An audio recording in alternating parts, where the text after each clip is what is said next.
Okay, we're chittling and chattling here about economic matters, and it's a joy, as always, on a Tuesday to welcome into studio the man himself, and it's Feargal McCormack. And good to see you. Good to see you, Rowan. Yeah, we missed you last week. We had to put in one we had prepared earlier, and it did very well. But you were away on a little break, and now you're back again. I was down in lovely Kerry, and I have to say I enjoyed it greatly with the family. Absolutely.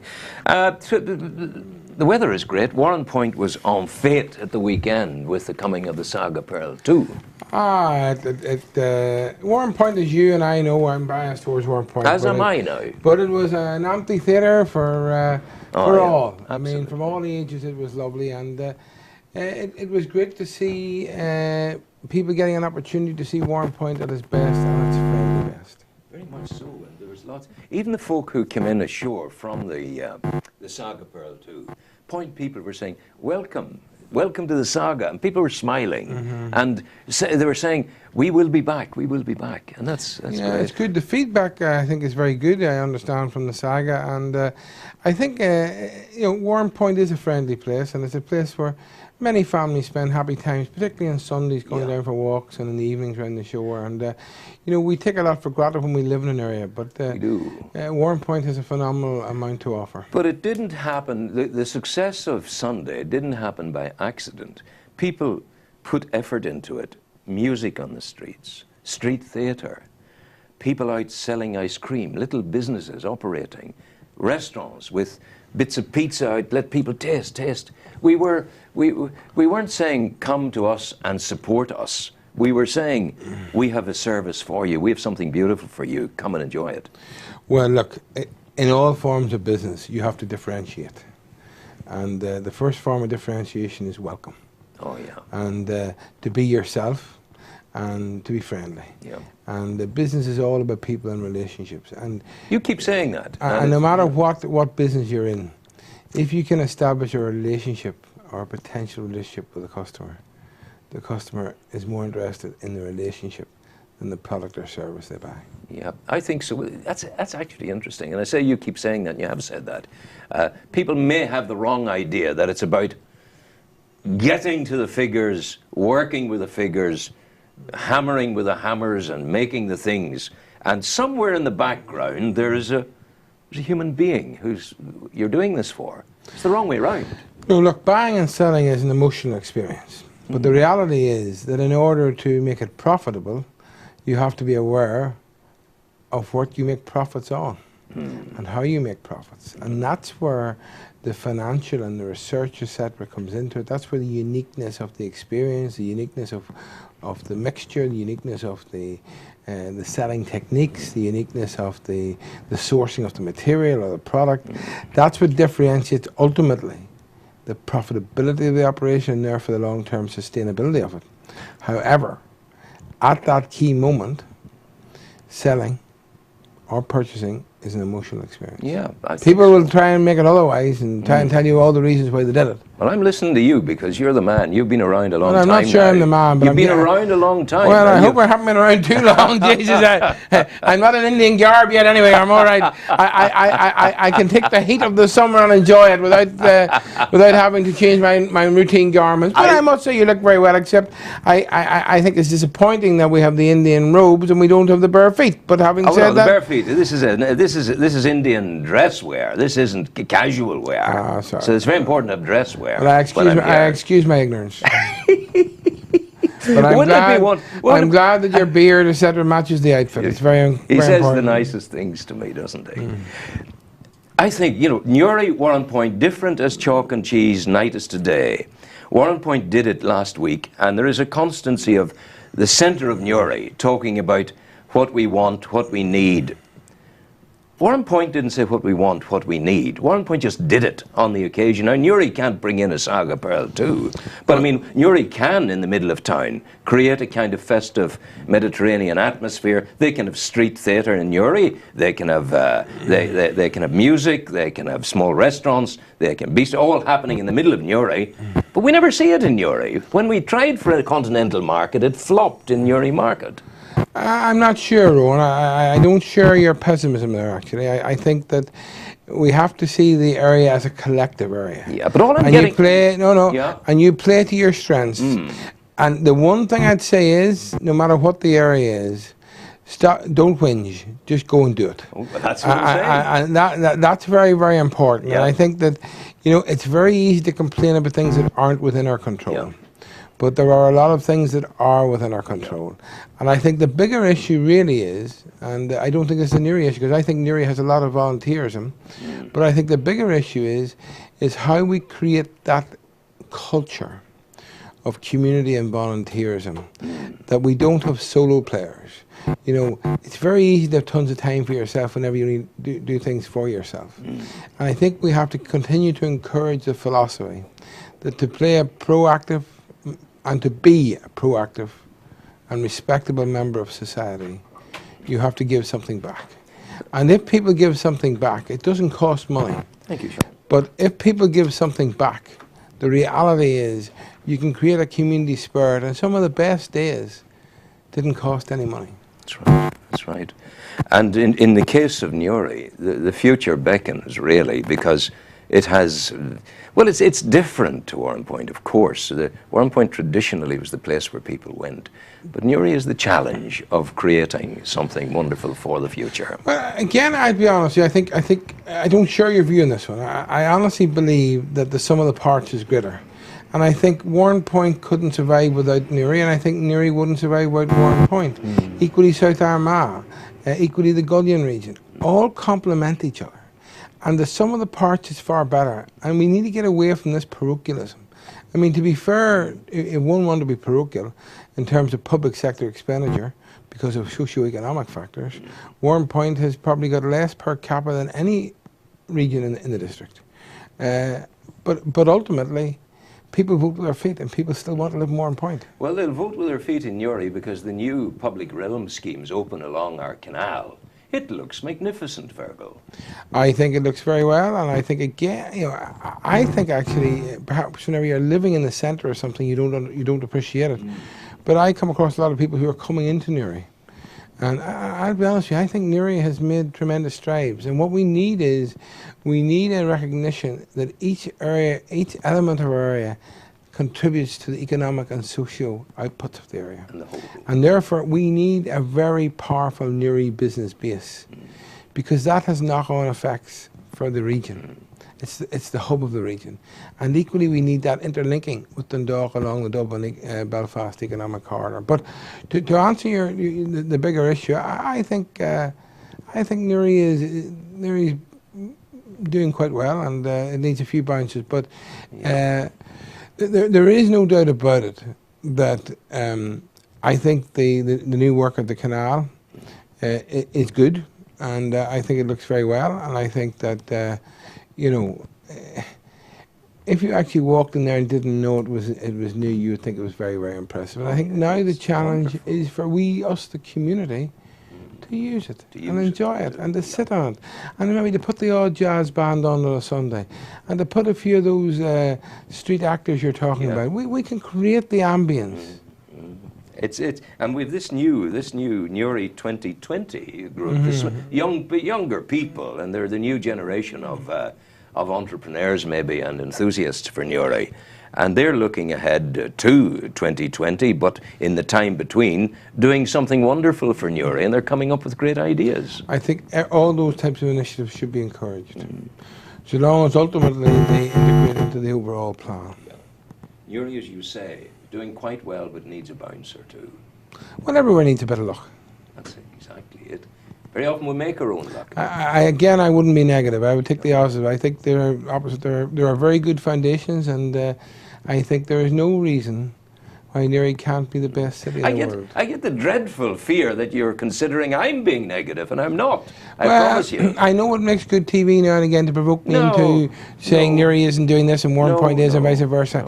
I'm not of that nature. I think the sum of the parts is always greater. I'm not clever enough or evil enough to go down that road with you. I wouldn't be interested in that, because we both have a commitment to the area, and it's beautiful. But we're not complacent, and nobody should be. We've always got to improve and continue to improve.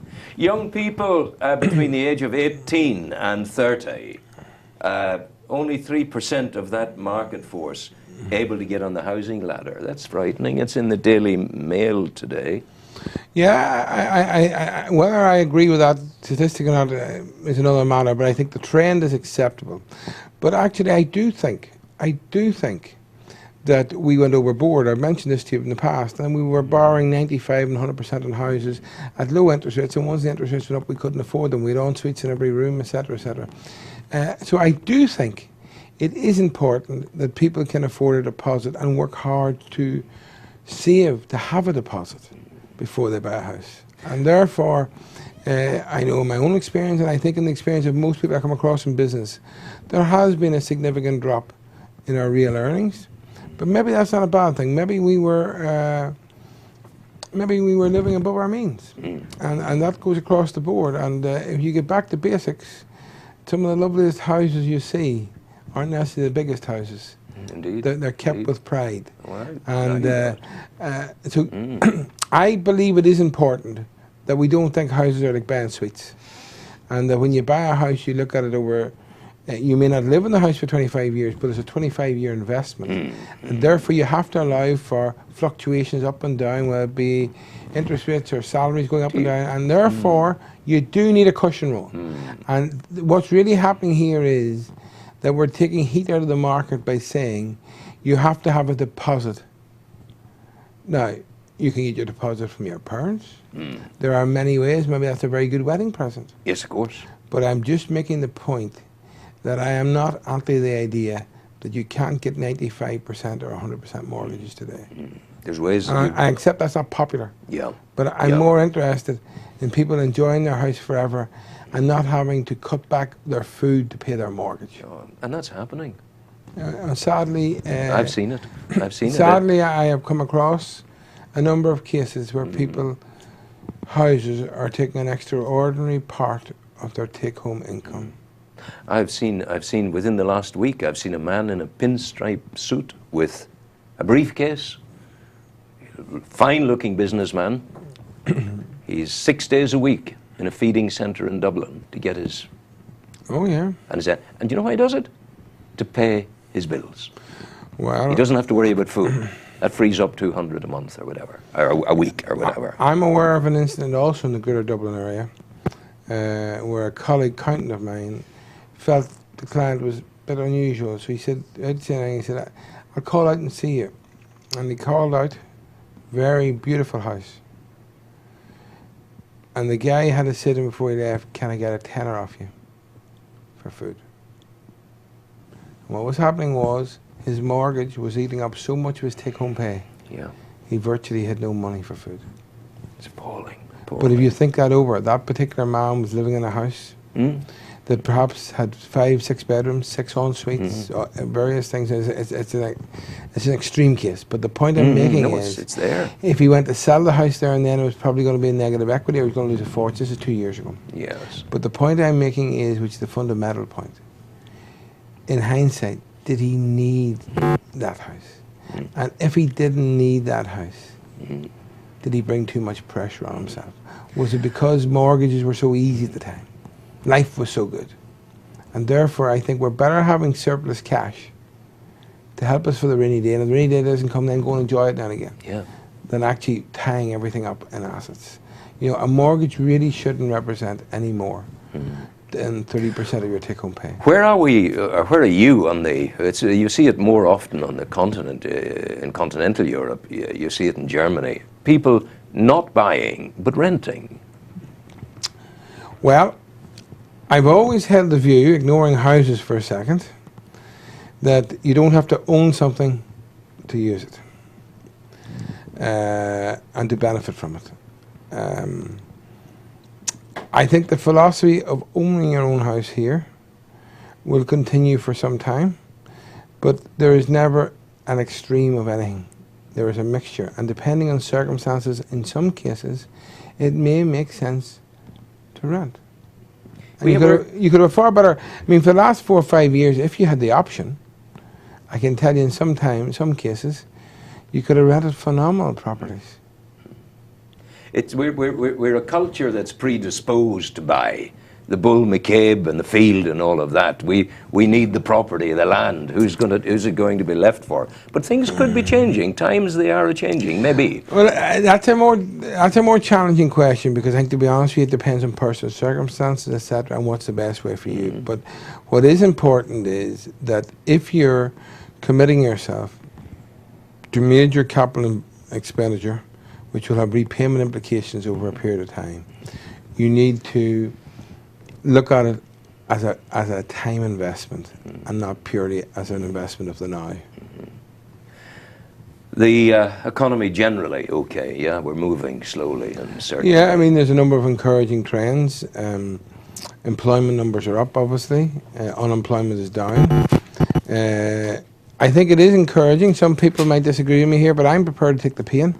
I think it is encouraging that wage inflation is remaining low, because I think the biggest fear we all have is, and much as we might like hearing this, is that we should only get paid for what we do, and we should only get paid on our outputs. Absolutely. And if you compare us with the rest of the world, 5 years ago we were getting overpaid for what we were producing. Absolutely. So I hope we can keep wage inflation down. I fear if wage inflation rises, interest rates will rise, and I ultimately believe our international competitiveness will be affected.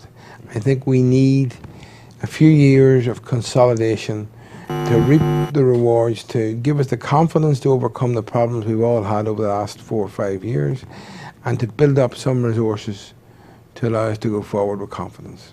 We see the beginnings of the teeth of those who want wage increases. There's been a few recent strikes and things like that, and it just, I felt the cold hand, the cold grasp of former years coming around me, and it wasn't a good feeling to see people out with placards. They will say they need it, and who am I to question that? Who am I to say the nurses are wrong when they protest about getting no increases, and the specialists are getting many hundreds of thousands of pounds in bonuses and all of that? I'm not making a comment about that, but if there is a philosophy developing that's taking us back into a past of protest, I don't think that's good. Well, it's certainly not good. And the reality is that, without getting into individual cases, that perhaps at times there's a simplification out there. I mean, the reality is that if you happen to be a public sector employee, you have to acknowledge in many cases that part of your remuneration, differentiation and positivity is after you retire. And if the private sector employee was trying to fund the pension of a public sector employee, or the 6 months on full pay for absenteeism, or the maternity, or the ultimate extended maternity leaves, or a lot of the perks that do imply with that, maybe people would then get an appreciation of the true return and cost of that. I mean, people take pensions for granted, but you got to remember, pensions are paid for by the state, or people have set money aside for pensions. So the reality is, if we get to a situation, this is simple economics. Number one, we have to be paid competitively. Forget about what we think we should get. We can only get paid what the market's prepared to pay us. If we're making sofas or tables, and somebody else can make the same table for a quarter of the price, well, we have to stand up quick. We have to become more efficient. Well, one of the ways could be to work longer, get more money through working longer, but don't come up with working less for more money. That's number one. Number two, I believe that everything has to be output driven. Yep. I take it for granted that people are committed to their job. But you can be committed and be a busy fool. Indeed. And we have to all accept that we should get paid for reward. For what we do. What we do. Not who we are. What we do. Or whether we're there, but what we do when we are there. Well, it's a magnificent philosophy. It's a simple philosophy. It's a realistic philosophy. Where are you today? What's happening? I'm heading to Belfast today. I'm in the big smoke up there today. Wish you well. Thank you very much indeed. Good to see you always. Feargal McCormack. Please, I hope that wasn't too boring.